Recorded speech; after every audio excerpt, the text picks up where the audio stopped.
मुकेश अंबानी की इनकम का अंदाजा आप ऐसे लगा सकते हैं कि जब तक आप यह वीडियो देखेंगे तब तक मुकेश अंबानी 1,80,00,000 कमा चुके होंगे। जी हां, सिर्फ 10 मिनट में करीब 1 करोड़। आजकल हर तरफ मुकेश अंबानी के बेटे की शादी के चर्चे हैं, जिसमें दुनिया भर की विभिन्न हस्तियों ने विद्वानों की प्रशंसा की है। दुनिया के टॉप परफॉर्मर्स, मूवी स्टार्स और क्रिकेटर ने मेहमान बनकर शादी को 4 चांद लगा दिए।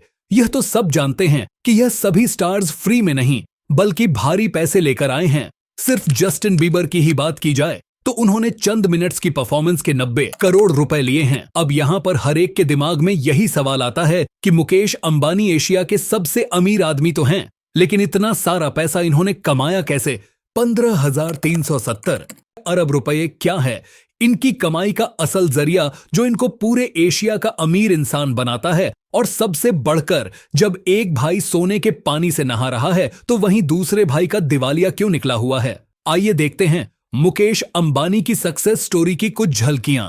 ज्ञान बी इन्फॉर्मेड मैं एक बार फिर से स्वागत। दोस्तों, अगर आप इंडिया में रहते हैं तो चाहते हुए भी कोई ऐसा एक दिन नहीं गुजार सकते जिसमें आप मुकेश अंबानी को कोई प्रॉफिट ना दें।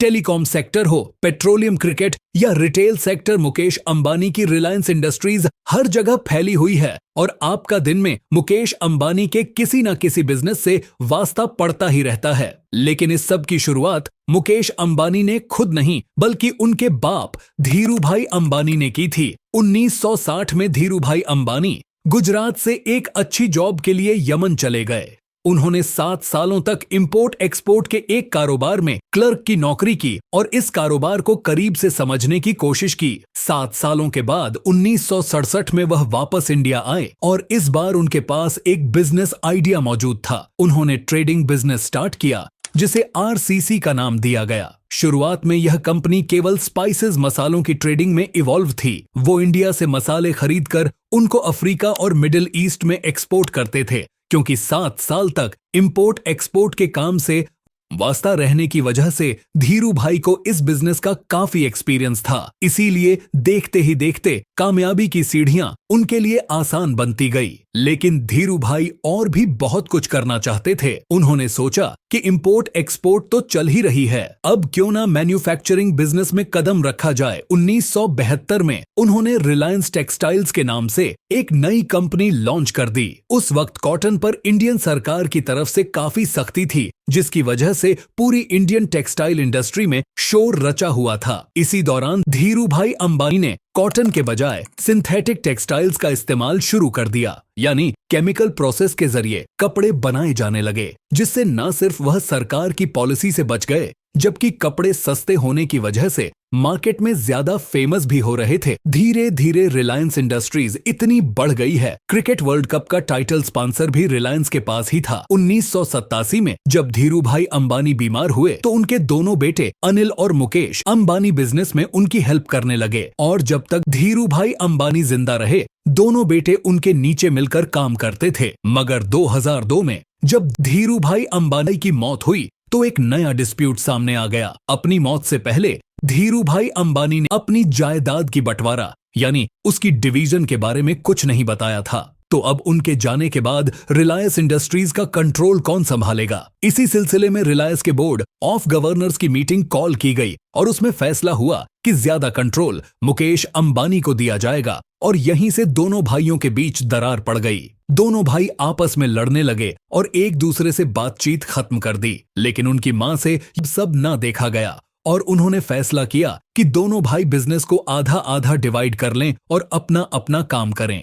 इस तरह 2007 में रिलायंस इंडस्ट्रीज को 2 भाइयों में डिवाइड कर दिया गया। Gas petrochemical manufacturing Mukesh Ambani के हिस्से में आए। मुकेश अंबानी ने अपने हिस्से के बिजनेस को मेहनत करके बढ़ाना शुरू कर दिया। उनके हिस्से में जो जामनगर पेट्रोलियम रिफाइनरी आई थी, उन्होंने उसकी प्रोडक्शन को बढ़ाकर उसमें state of the art manufacturing facility install करके उसे दुनिया की सबसे बड़ी पेट्रोलियम रिफाइनरी बना दिया। सिर्फ यही नहीं बल्कि इस इंडस्ट्री में एक और नई रिफाइनरी को भी शामिल करके यह पेट्रोलियम का प्रॉफिट मजीद बढ़ा दिया। उसके बाद मुकेश अंबानी ने रिटेल इंडस्ट्री में भी कदम रख दिया, जिसके चलते भारत में एक इनकलाब बरपा हुआ और पूरे इंडिया में स्मार्ट बाजार के नाम से डिस्काउंटेड स्टोर्स और सुपरमार्ट्स खोले गए। जहां कंज्यूमर्स को तमाम आइटम्स डिस्काउंटेड रेट्स पर एक ही जगह पर मिल जाया करते थे। 2009 में जब क्रिकेट की सबसे बड़ी लीग इंडियन प्रीमियर लीग का आगाज हुआ तो मुकेश अंबानी इसमें भी कूद पड़े। आईपीएल की सबसे महंगी टीम मुंबई इंडियंस को खरीद लिया और यह टीम अगले कई सालों तक आईपीएल की मोस्ट वैल्यूएबल टीम रही।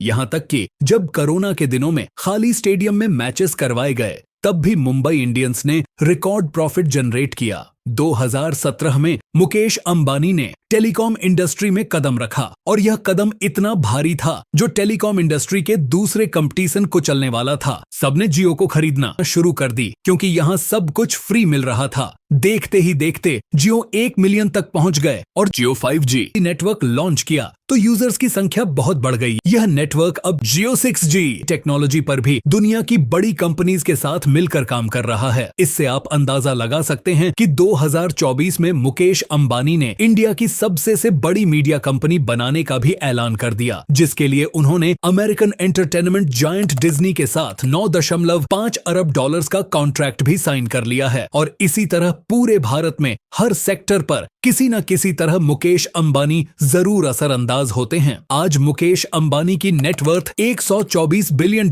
से भी ज्यादा है, जो 1470 अरब इंडियन रुपीस के बराबर है। इस हिसाब से यह दुनिया के 11वें अमीर शख्स हैं। अगर इस लिस्ट में से अमेरिकन बिलियनर्स का नाम हटा दिया जाए तो मुकेश अंबानी दुनिया के दूसरे अमीर शख्स कहलाए जाएंगे। अब जाहिर है जब पैसे की रेल पेल इतनी ज्यादा हो तो खर्चे भी फिर इसी हिसाब से होते हैं। मुंबई में मौजूद मुकेश अंबानी का घर, जिसे एंथिया कहा जाता है, बहुत ही फेमस है। यह एक 28 फ्लोर की बिल्डिंग है जो 33,000 स्क्वायर मीटर पर बनी है। इसके अंदर मंदिर, सैलून, स्पा थिएटर और हेलीपैड वगैरह सब कुछ मौजूद है। हाल ही में आनंद अंबानी की होने वाली शादी आपको याद ही है। एक अंदाजे के अनुसार मुकेश अंबानी ने अपने बेटे आनंद अंबानी की दी पर 4,000 करोड़ रुपए खर्च किए हैं। और यह सिर्फ एक अंदाजा है। 8,000 करोड़ हो या 10,000 करोड़, हकीकत यह है कि जिसके पास 10,470 अरब रुपए की वर्थ हो उसमें से 50 या 100 अरब निकालना ऐसे ही है जैसे समुंदर में से